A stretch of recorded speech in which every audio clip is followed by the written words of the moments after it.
Welcome to Waywut, your weekly verbal double take. This is a rabbit hole podcast where a couple of old guys do moderate to shallow dives into various topics, ranging from true crime, paranormal, sports, pop culture, or anything else that we find interesting. We drop episodes every Tuesday, and then on Fridays if we feel like it. You can follow us on Facebook, X, TikTok, and Instagram. We appreciate you joining us. Now that we got all this self-promotion stuff out of the way, here. Yep, it's that time again for your weekly verbal double take. First, fighting out of the red corner, standing 5'10", wearing the black trunks trimmed in purple, your hometown hero, the one, the only, Jason, the Duck, Driggers.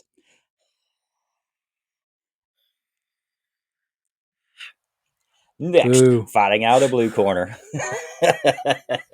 Next, fighting out of the blue corner, standing 5'10", wearing pink sheer trunks trimmed in glitter, wearing an elegant robe and a white feathered boa, the styling, defiling, lean cuisine buying, jet flying, Hershey kiss stealing, wheeling dealing, son of a gun, the naughty boy, Darrell Holiday. I appreciate you giving me an inch. I wish I was 5'10". You're not 5'10"? I thought we're the same size. Nope, I am a smidge short. I'm 5'9". Well, they always add a couple inches when you're in the fight. I keep hearing this when I was like visiting with my family recently. All of them were talking about how they're shrinking. I'm not going to measure how tall I am anymore, because if spine decompressing, if I find out that I'm shrinking, I'm going to be pissed. I always wished I was 6 feet tall. I never got as tall as my dad because my mom's fucking Irish midget jeans, a tiny woman, held me back. And so, yeah, I can't deal with it. That, and with my 13-year-old son now allegedly being taller than me. He is taller than you, Darrell. Shut your fucking mouth. Hey, my 18-year-old kid's taller than me. 18. Was he taller than you when he was in 8th grade? No, he wasn't. Yeah, it's funny because like he's so he's still young, so he's still snuggly, and got this guy that's taller than me that wants to like hug on me on the couch and snuggle on me, and I'm just like, Trip, and he's like, yeah, Dad. You don't. I appreciate. Yeah, I like snuggling on you, Daddy. I love you. It's like those cartoons where like the big cat has like the mouse and it's like snuggling it, won't let it go. Yeah, just rocking it back and forth. Yeah, it's like I got this grown man that likes hugging on me. It's very weird. Just a normal Saturday for you, Darrell. Just a normal Saturday. A normal every other Saturday for me. Yeah. Well, there's something magical about the number 3. It's the number of wishes you get from a genie. It's the number of bears Goldilocks stole from. It's the number of movies Hollywood insists on making before calling it a saga. A 3-strike policy is common in all kinds of laws and workplace procedures. Hitting a 3-pointer in basketball makes players hold up the number 3 in the air in some other clever way. A 3 count in wrestling and the crowd goes wild. There are many, many more examples of the greatness of the number 3. So today, you left one I will out. bring you. What's that? It's the way we all want. The way we all of threesomes? The 3-way, yeah. Oh, okay. Okay. It is also the sum we all want. Okay. Well, today I will bring you a part 3. So, naughty boy, please do your best announcer voice and announce the wild world of weirdo sports. Me. All right. Welcome once again to the wide world of weirdo sports. There we go. Nailed it. So great. Well, the first weirdo sport is one I've been holding on to and may be the weirdest of them all because of how popular it is. It's called Calcio Storico. This is a sport that is absolute chaos in its finest form. It is a combination of soccer, rugby, wrestling, and basically beating the shit out of each other. There are 4 teams that now represent a historic district of Florence. You have the blue team of Santa Croce, you have the red team of Santa Maria Novella, you have the white team of Santo Spirito, and the green team of San Giovanni. These teams compete in a series of matches. The objective is to score goals by getting the ball into the opponent's net, with players using both hands and feet to move the ball and tackle opponents. It's kind of set up like a soccer field. But that is the simple goal, is to take the ball and put it in the net that's kind of above the railing there. The main goal is to wreak havoc. I was going to say, this sounds like tackle the man with a football, but with actual points. No, let me break it down a little better. Each team has 27 players, and no substitutions are allowed. It's a big team, and no substitute. If you see the videos, you will know why. I'm telling you, it's fucking chaos. Just people collapsed, and no substitutions are allowed for injured or expelled players. Yeah, the teams are made up of 4 goalkeepers, 3 fullbacks, 5 halfbacks, and 15 forwards. The ball is kicked onto the field, and once the whistle blows, as the ball stops, the 15 forwards from each time do their best impression of an army regiment charging up a hill and engage in hand-to-hand combat. Anything goes. Yeah, once enough of them are taken down, the fullbacks and the halfbacks come in trying to swoop up the ball and score.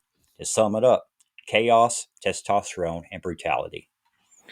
All right, you basically beat the shit out of each other. Go ahead. I refuse to believe that it's anything goes. I mean, they're not like kicking each other in the balls or gouging eyes, are they?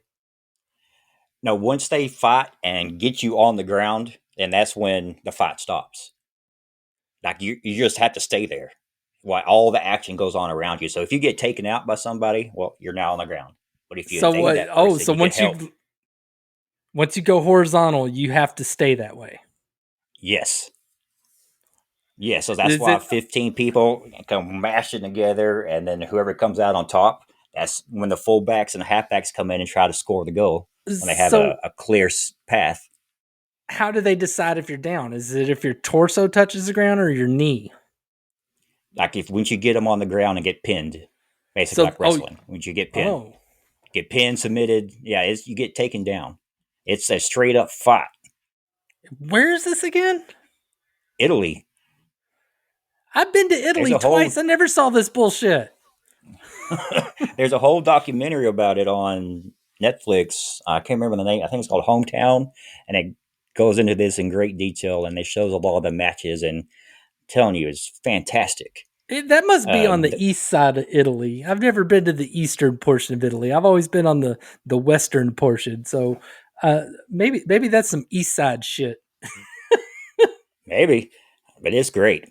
The origin of Calcio Storico began as a way to train young soldiers through violent games. It was very popular, even involving popes and aristocrats. This is a way before the pope bubble, as it would seem unfair in today's game. It waned in the early 17th century, but took a new life under Mussolini and fascist Italy in the 1930s. And today it's going stronger than ever. It is played annually in June during the celebration of St. John the Baptist, the patron saint of Florence. The best example I have seen showcasing the history and violence of this game was highlighted in a Netflix series called Home Game. It was really good. The Reds, the team representing Santa Maria Novella, has won 4 of the last 6 years. And what do they get besides bragging rights? Well, it used to be a cow. It's now just a free dinner. How are 27 people supposed to split a cow? I mean, what do you do if say it was a live cow? What do you do if one of them's a vegetarian? And he's all like, "No, I'm going to make him a pet." You know. Yeah. All right. Question. Okay. Is there a female league? No, I have not seen any females play. It's 100% males. Oh, I would just love for there to be a female league, so all like the giant trans females be like, "I want to play." Oh! They're just beating their asses. Oh! No, They're like, oh, they're on equal footing because they're all women. oh my God. Well, the players earn no money. I thought of something else.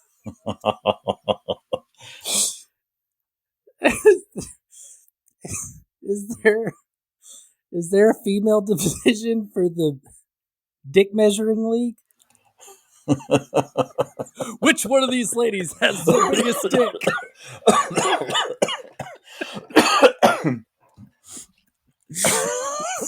Watch tonight. Here we have Sarah Hampton from Nova Scotia coming out with a strong. I don't know how big dicks are in centimeters. Since she was from Canada, I was going to do it in centimeters, but I don't know what that is. So. But what no, she lacks in length, she makes up in girth. Yeah.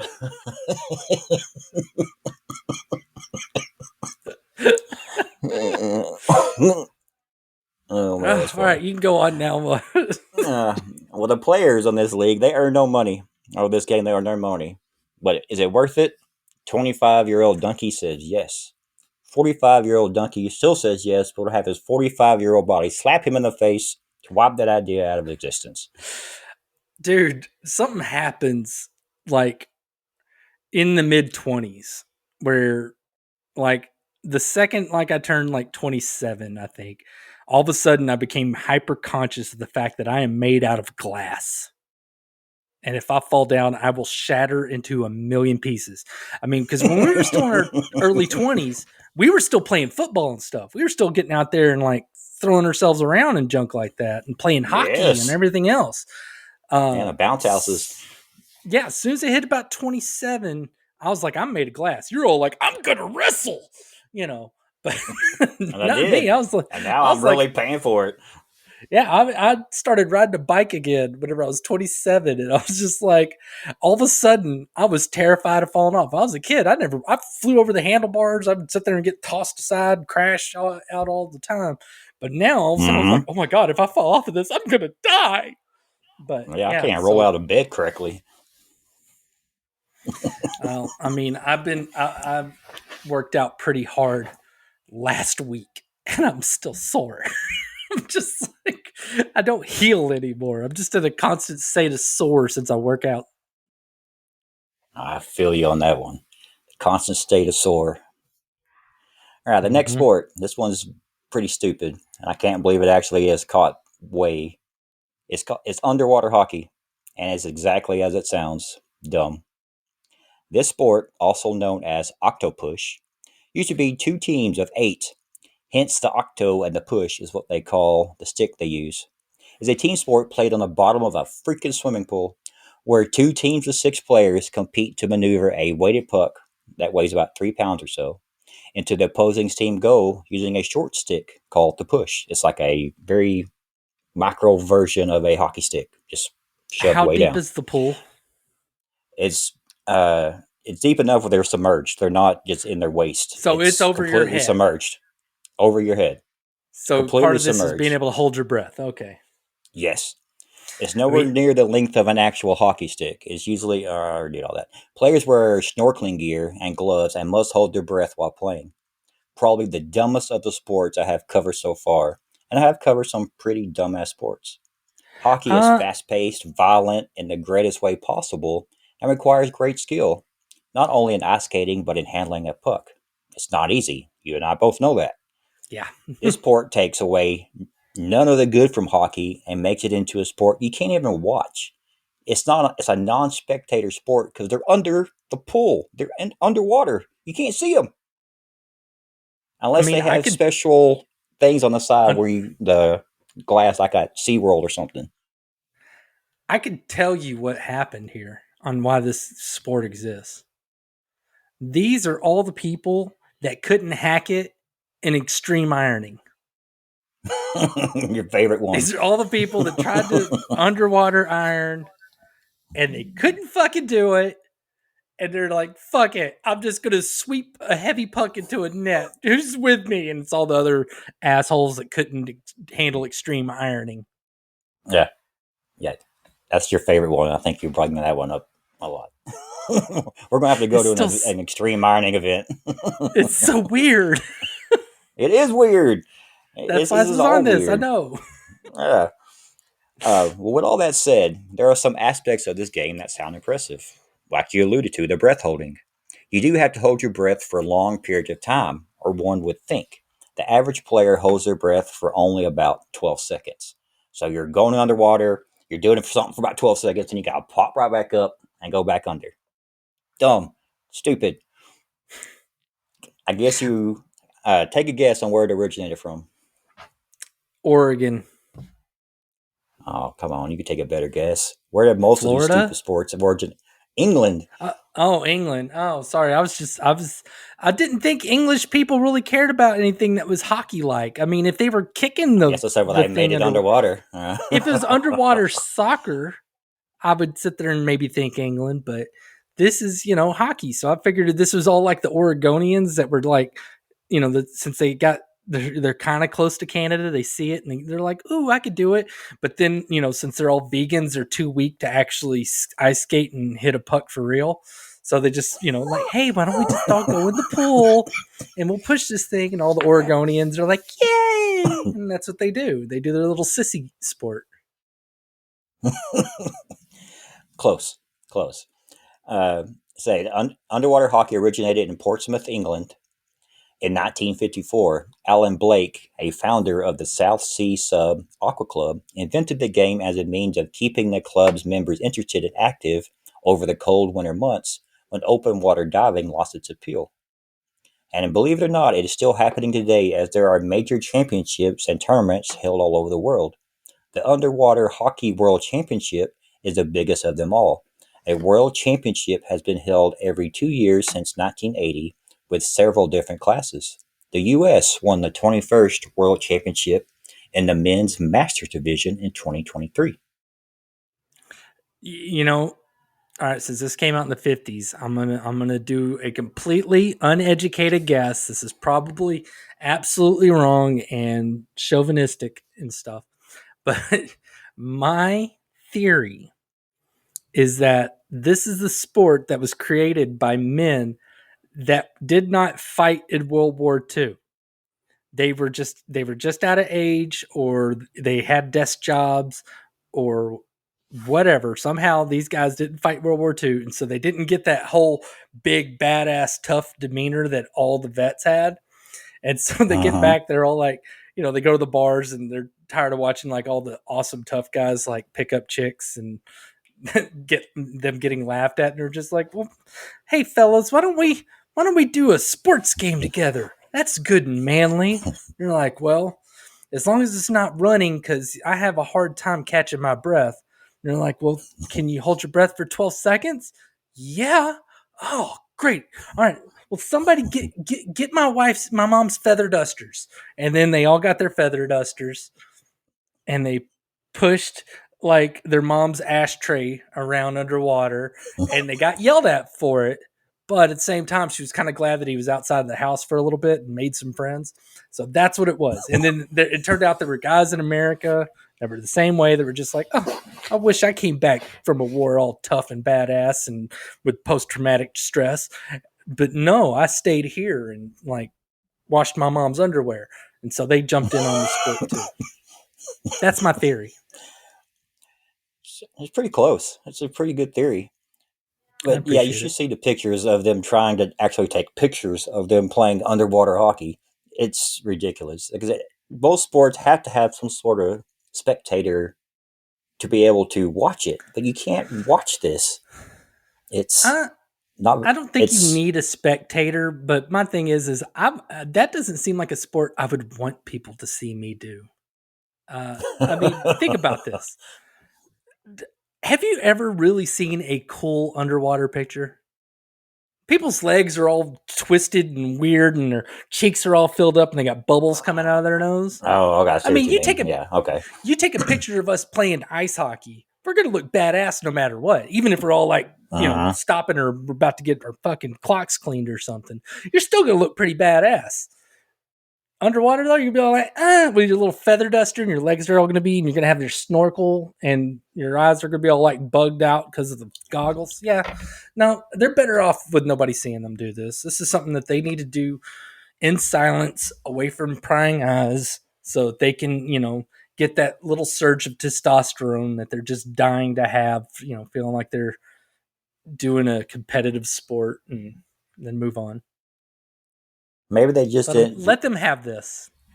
Yeah, maybe they just didn't know they had to turn the ice machine on to make the ice cold or the water cold. They just like, fuck it, we'll just play it this way. Man, you can't wait. They're like, no. If they got on the ice, they would fall down once and be like, "Oh, my neat mama." That is true. Falling on the ice hurts. Well, sticking to the ice themed sports, yeah, this is a pretty dumb one too. I bring you car curling. Just like the popular Olympic event, curling, just substitute the stones for actual cars. 4 teams of 10 pushed compact Oka cars, just those little bitty cars, kind of like a smart car, towards giant curling markers painted on the ice. The cars have both the engine and glass removed for safety precautions. No brooms feverishly being scrubbed on the ice are used. A driver steers the car towards the target while the other 9 give it a push. So do they ever like hang on to the sides and like try to lean to like help it make a turn better or to stop? Or I mean, does it have a brake still? No, it's got like no, they just push it. All the stuff has been taken out except for the steering wheel.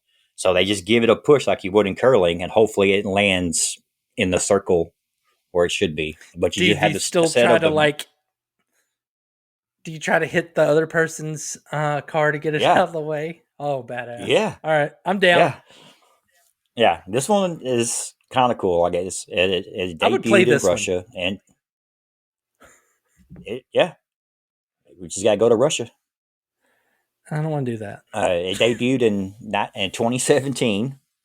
And today, car curling remains a novelty sport, mostly seen in exhibitions and viral videos rather than formal leagues or tournaments. While it hasn't spread widely, it has gained attention online and is occasionally featured in lists of bizarre or unusual sports. I bet you it's on the Ocho, huh? Oh, probably. Oh, because you do lists of sport. All right, anyway. And that's me. Yeah. I just can't imagine why the sport didn't take off. I can't either. I would love to do this. I'm going to play this. I mean, I imagine the cost is kind of sucks. And I mean, you'd have to have enough space to do that, but yeah, I would totally do this. Yeah, I don't care if I'm fun. the pusher or the steerer. I would want to do this. It seems fun. It would be kind of hard too to get a little grip on the ice and get. It's probably why you need 9 of you to get the car moving and rolling instead of just a couple of you. Probably wouldn't get much of a push. You probably use not those spiked friction. Shoes. Probably got those shoes that got spikes on them.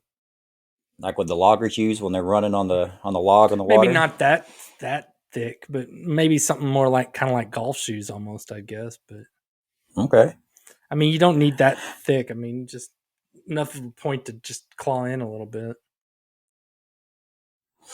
All right. Well, now I got to Google that. Do car curlers wear special shoes? Because they're Russian, so they might be doing it barefoot. Knowing them, very true. Car curlers out their toenails. Wear special shoes.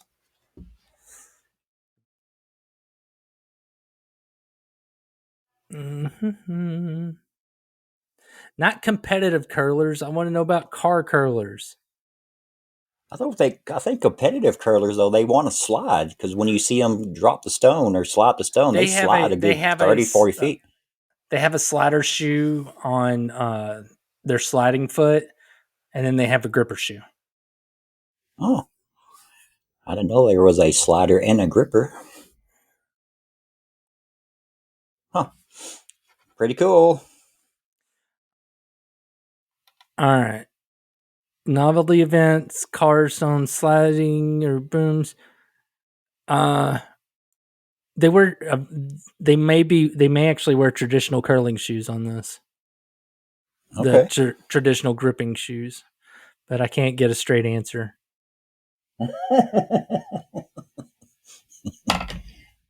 I needed to know. I wanted to play this. But I Should go still in the want to go car to curling Russia. section at Academy. Yeah.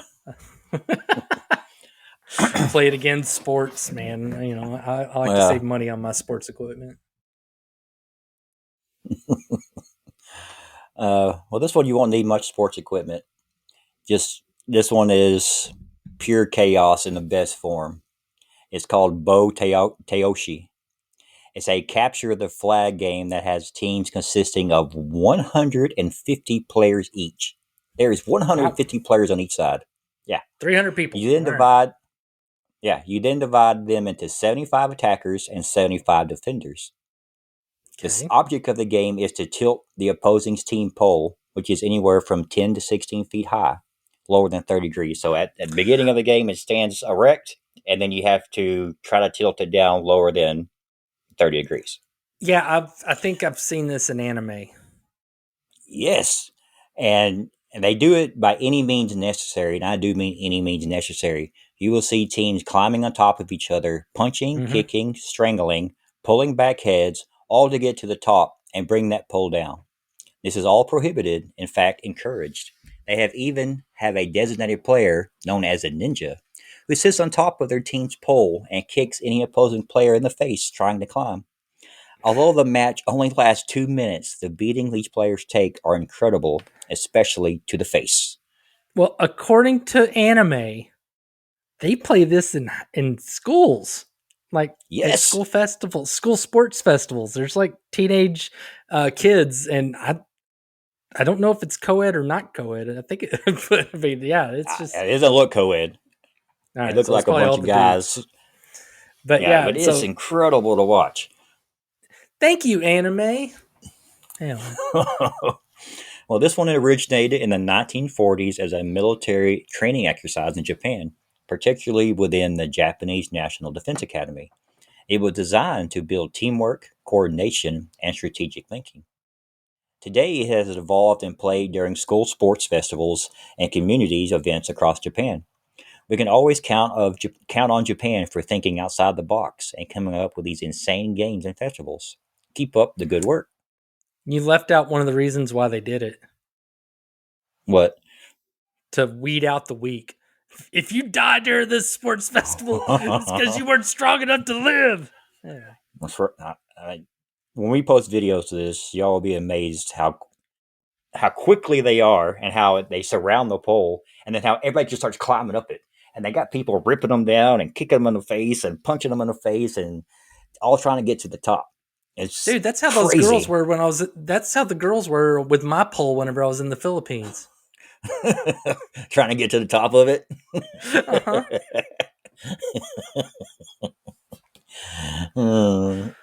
Sorry, I couldn't help myself. At the beginning of the show, these are the jokes we were talking about.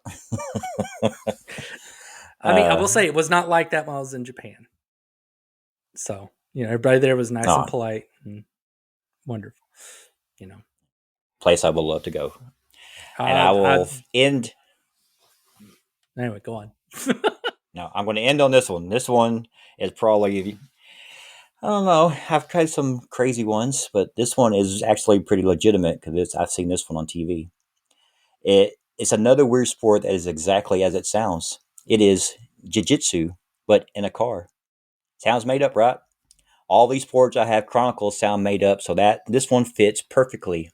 So instead of rolling around on a spacious mat, fighters are tangled between dashboards, seats, and armrests, turning every part of the car into a potential weapon or obstacle. The matches follow typical jiu-jitsu rules, but with a twist.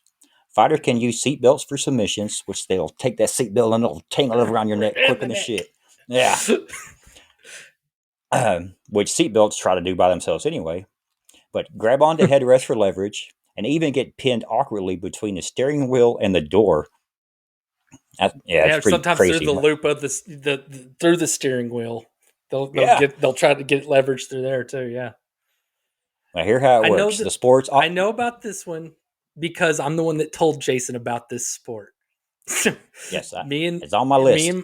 and me and my son, we accidentally found it on YouTube when we got into what was it? I think it's full armored MMA where Yes, people that's like wear fantastic like too. iron and yeah, they got swords and stuff. We kept watching Mm-hmm. that, and then CarJitsu came up, and I was like, "What?" So we started watching that, and then that's the last time you did one of these, I was like, "You need to look up CarJitsu."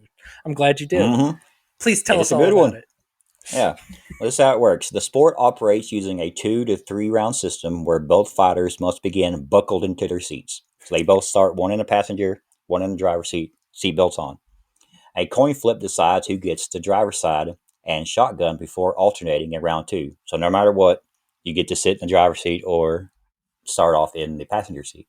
You get The at least match one chance begins, in both. So yeah. yes, the match begins when the contenders unclick simultaneously. If a winner isn't determined after 2 rounds set at 3 minutes time, the third starts with both fighters fastened in the back row.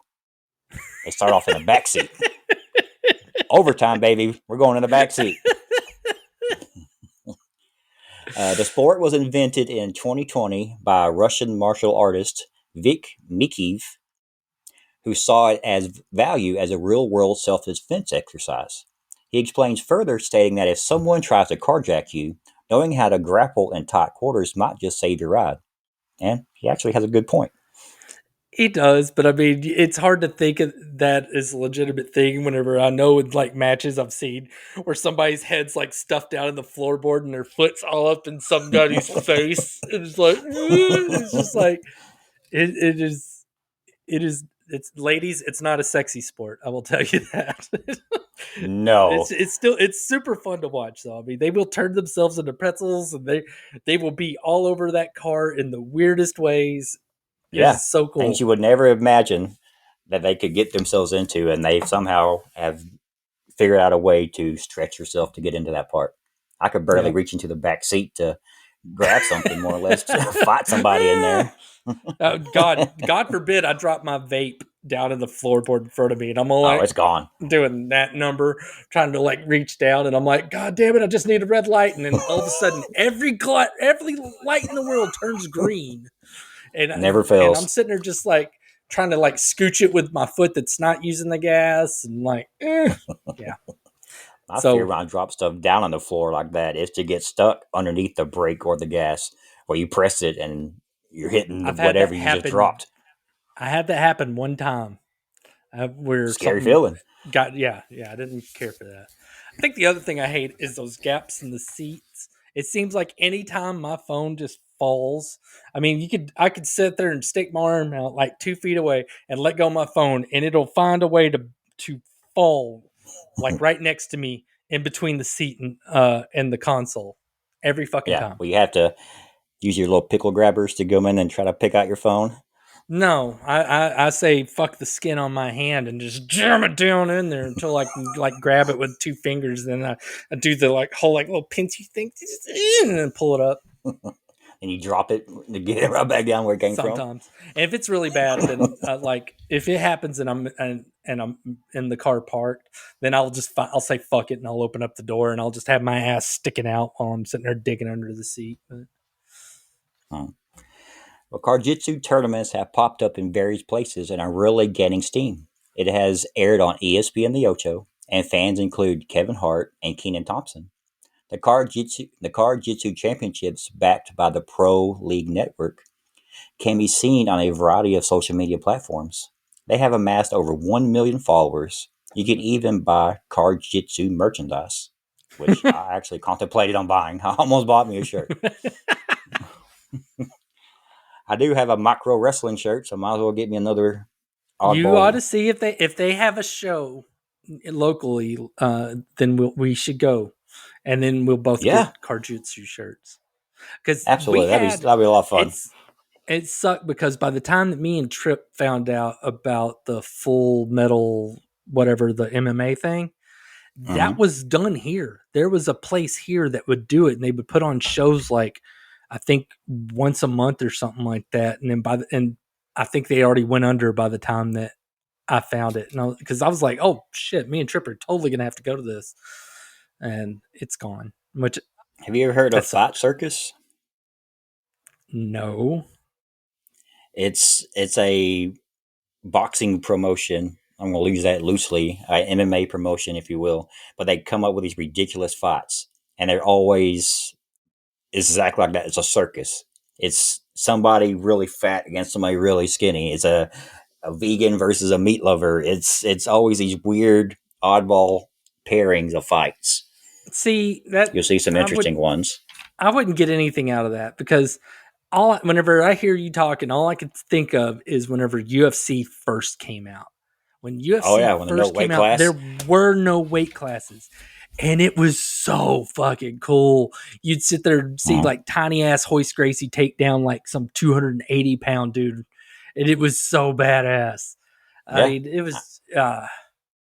I remember the first fight I saw on the UFC was exactly what you're talking about, when there was no weight class, and it was a real skinny karate type guy versus a huge like Kamala wrestler type guy. The guy was humongous, and that karate guy whooped the shit out of him. It just took him a couple of times to hit the guy on top of the head, knocks him down, and he just starts going to town on the side of his face. It was just incredible. I get why UFC did what they did. I mean, for the longest, they were unsanctioned. I mean, only way I was able to watch it was whenever they would put the videos out, and I worked in a video store, so like every time one came out, I was like, yes, and I'd get it.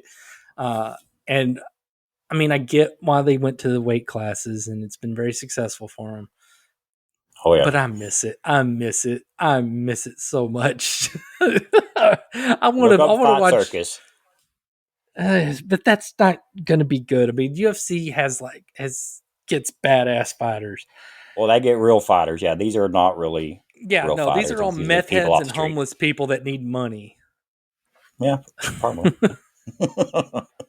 Well, that would put a lid on this one.